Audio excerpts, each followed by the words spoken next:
বিভিন্ন স্টেজে তারা যত অন্যায়ের বিরুদ্ধে এরকম আপোষহীন হয় সবসময়। আপনারা কি মনে করেন যে এই স্বাধীনতার ৫৫ বছর পরে বাঙালি জাতি মুক্তি পেয়েছে ভারতের আগ্রাসন থেকে? না না, বরঞ্চ আমরা দেখেছি যে ১৬ বছরে ভারতীয় আগ্রাসন আরও বেশি ছিল। এবং আজকে আমাদের যে ঘেরাও কর্মসূচিটা ছিল সেটা মূলত বলা যায় যে এই দীর্ঘ ১৬ বছরের একটা ক্ষোভের জায়গা থেকে। হ্যাঁ, আপনারা দেখছেন যে ভারতীয় প্রেসক্রিপশনের ডাইনি ফ্যাসিস্ট খুনি শেখ হাসিনা রাষ্ট্র পরিচালনা করেছে, সেইটা মূলত আমরা সেটা থেকে পুরোপুরিভাবে নিস্তার চাচ্ছি। হাসিনা পালিয়ে গেছে, কিন্তু এটা সাঙ্গপাঙ্গ সবাই তো পালায়নি। অনেকে তার যে শেকড়, তার যে আস্তানা, তার যে চালাচামুন্ডা, এগুলো তো বাংলাদেশে রয়ে গেছে। সো আমরা তাদেরকে হুঁশিয়ার করতে চাই এবং আমাদের মধ্যে যারা আছেন ভারতের দরদবাদী তাদেরকে সাবধান করতে চাই যে বাংলাদেশ একটি স্বাধীন সার্বভৌম রাষ্ট্র এবং বিপ্লবোত্তর পরে বাংলাদেশ একটি বিপ্লবী সরকার গঠনের প্রচেষ্টায় আছে।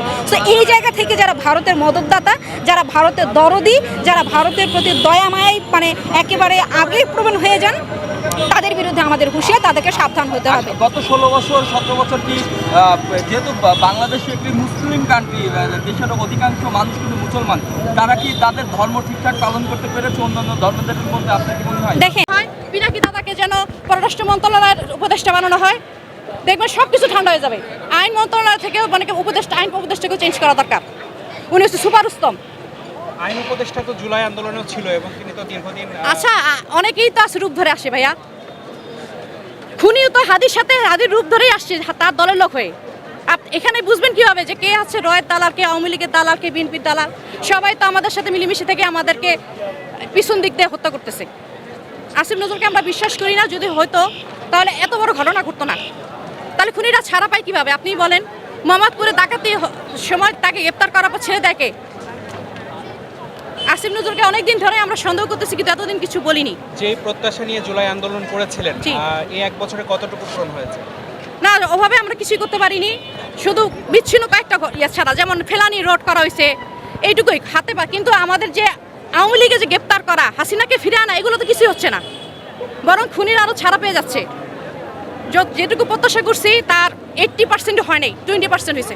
এই জন্য আমরা এই সরকারের প্রতি সন্তুষ্ট না। আপনি কি বলতে চাচ্ছেন যে এভাবে চলতে থাকলে দেশে আরও কোনো বড়? হ্যাঁ, অবশ্যই গণ্ডগোল তো অবশ্যই হবে। আজকে হাদি গেছে, কালকে হাসনাত আব্দুল্লাহ, কালকে আমি, কালকে আরেকজন, এভাবে করে গুপ্ত হত্যা করে আস্তে আস্তে গুলো এই যে 800 সাড়ে 800 জন যে আমরা জুলাই যোদ্ধা ছিলাম, এটা আস্তে আস্তে সবগুলো শেষ হয়ে যাবে। আর কি আসবে মাঠে বলেন? একজন বাঙালি যদি চিন্তা করে যে দেশের জন্য জীবন দিয়ে আমার লাভ কি? লাভ নাই। মুক্তিযোদ্ধারা তো জীবন দিয়ে দেখতেছে, কোনো লাভ নাই। কারণ পাকিস্তান থেকে আমরা দিল্লির দাসত্বের জন্য তো স্বাধীনতা নেই। যদি হয়তো তাহলে পাকিস্তানের সাথে আমাদের কষ্ট করে যুদ্ধ করার দরকার ছিল। ভারত একটা যুদ্ধ করতো, আমরা কেন আমরা নাম ভারত একলা পাকিস্তানের সাথে যুদ্ধ করে বাংলাদেশকে নিয়ে নিত। আমরা যুদ্ধ করছি তো আমাদের স্বাধীনতার জন্যই। আমাদের কথা সাফ কথা, আমরা স্বাধীন সবসময় ছিলাম, আছি, থাকবো। এই যে অনেকে বলছেন যে যুদ্ধ করেছি, জি, সার্বভৌমত্ব বাংলাদেশের একটা মানচিত্র পেয়েছি, কিন্তু এখন স্বাধীনতা আমরা পাইনি। হ্যাঁ, অবশ্যই পাইনি। সব জায়গায় তো দ্বারা কন্ট্রোল, মিডিয়া দেখেন সব জায়গায় কন্ট্রোল। আপনার ভালো করে জানেন শেখ মুজিবুর রহমান কি করে গেছে। মুজিব বাহিনী এটা করে বাকশাল করে তো এটা প্রমাণ করে দিল যে এটা দেশটা আসলে স্বাধীন না। হাসিনা এসে 17 বছর তো সেম বাবার মতোই কাজটা করলো। আমরা এখন যেমন ডক্টর ইউনূসের সময় স্বাধীনভাবে একটা কথা বলতে পারতেছি, এখন কি এটা বলতে পারতাম? হয়তো আয়না ঘরের ভয় চুপচাপ থাকতাম যে আমাকে আয়না ঘরে নিয়ে যাবে। কিন্তু ডক্টর ইউনূসের যতই আমরা সমালোচনা করি কেন, আমরা তো স্বাধীনভাবে মতামত প্রকাশ করতে পারতেছি। এটাই তো আমরা চাই যে আমরা সরকারের সমালোচনা করব, আমাদেরও তো দাবি দেওয়া আছে। এটা যে প্রকাশ করতে পারতেছি, এটাই তো একটা স্বাধীনতা। কিন্তু আমরা যদি ভয় থাকি, সেটা কি স্বাধীনতা বলে? এই পতাকা দিয়ে আমি কি করব যদি আমার আয়না ঘরে যাওয়ার ভয় থাকবে, তারপর রয়ের দ্বারা গুপ্ত হত্যার ভয় থাকবে? তাহলে এটা কি স্বাধীনতা বলেন?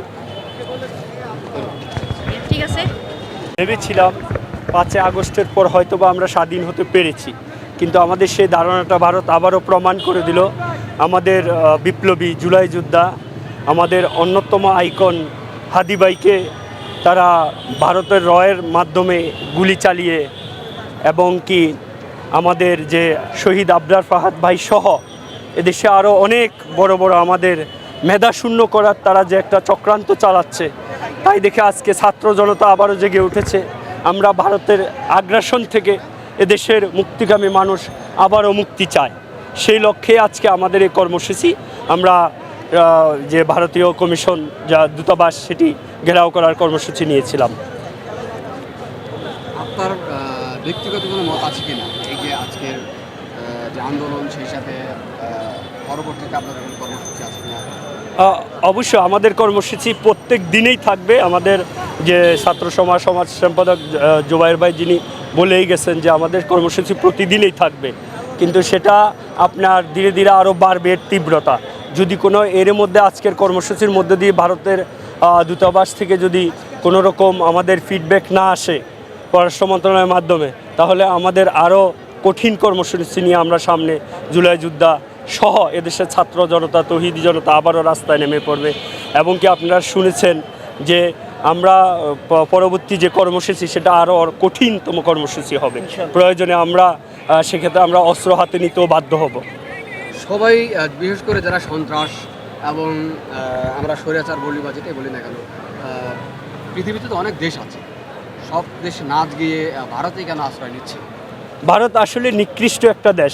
আপনারা যদি খেয়াল করেন, ভারত বর্তমানে খুবই লোনলি একটি দেশ। তাদের আশেপাশে সারাউন্ডিংয়ে যে তাদের প্রতিবেশী দেশগুলো আছে, একটি দেশও তাদের সাথে সুসম্পর্ক নেই।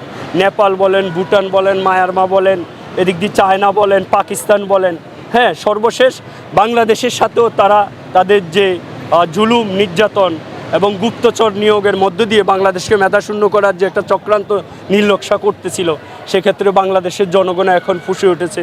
যে কোনো সময় ভারতের সাথে আমাদের একটা আধিপত্যের আগ্রাসন থেকে মুক্তির লড়াই শুরু হয়ে যেতে পারে। অনেকেই বলছে যে বর্তমান বিগত ক্ষমতাসীন দল আওয়ামী লীগ ভারতের দালাল, এইটা দাবি করছে, আপনি কি একমত এর সাথে? 100% একমত। আমাদের ফেসিস্ট খুনি হাসিনা এদেশ থেকে পলায়ন করে সে এখন আমাদের বাংলাদেশকে অস্থিতিশীল পরিবেশ সৃষ্টি করার জন্যেই সে ওখানে বসে নরেন্দ্র মোদী সহ বাংলাদেশের শান্তিপ্রিয় মানুষের উপর বিভিন্নভাবে চোরাগোপ্তা হামলা চালাচ্ছে। আমরা এর তীব্র নিন্দা ও প্রতিবাদ জানাই। পাশাপাশি খুনি হাসিনাকে আমরা ইন্টারপোলের মাধ্যমে অলরেডি আমরা শুনেছি তো আমাদের পররাষ্ট্র মন্ত্রণালয় থেকে যে ইন্টারপোলের রেড নোটিশ জারি করা হয়েছে। তো আমরা এই খুনিকে বাংলাদেশে এনে ফাঁসি নিশ্চিত করার জন্য আমরা বাংলাদেশের জনগণের আমরা দাবি জানাচ্ছি। আপনাদের এই কর্মসূচি কি চলমান থাকবে? আমাদের এই কর্মসূচি চলমান থাকবে, ইনশাআল্লাহ কর্মসূচি চলমান থাকবে। ধন্যবাদ।